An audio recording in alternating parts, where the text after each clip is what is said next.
Tapping చేశారని ఆరోపించారు మంత్రి జూపల్లి. పొంగులేటి శ్రీనివాసరెడ్డి ఫోన్ కూడా ట్యాపింగ్ చేశారని, అప్పుడు డీజీకి ఫిర్యాదు చేసినా ఎవరూ పట్టించుకోలేదని అన్నారు.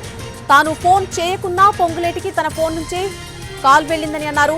ఫోన్ ట్యాపింగ్ కు సంబంధించి అన్ని వివరాలు అందజేస్తామని చెప్పారు జూపల్లి.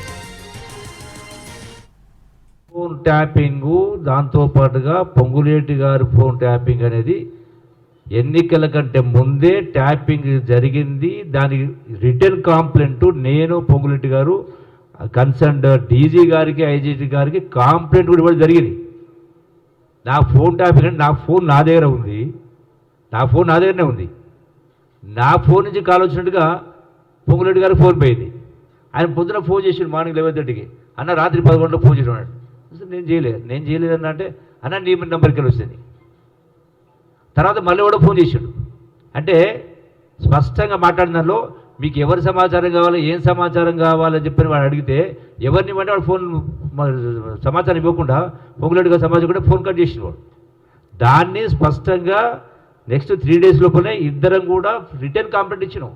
అంటే ఫోన్ ట్యాపింగ్ జరిగిందనడానికి ఇది ఒక నిదర్శనం కూడా. ఎందుకు ఇంత దిగజారిన, ఇంత గొప్ప గొప్ప మాటలు మాట్లాడిన కేసీఆర్ ఎందుకు ఇంత దిగజారినటువంటి అనైతిక పనులు చేస్తే నువ్వు మనిషివా పశువా? ఉల్టా మాట్లాడుతావు నువ్వు. అక్కడే ఐఎమ్ డిఫరింగ్.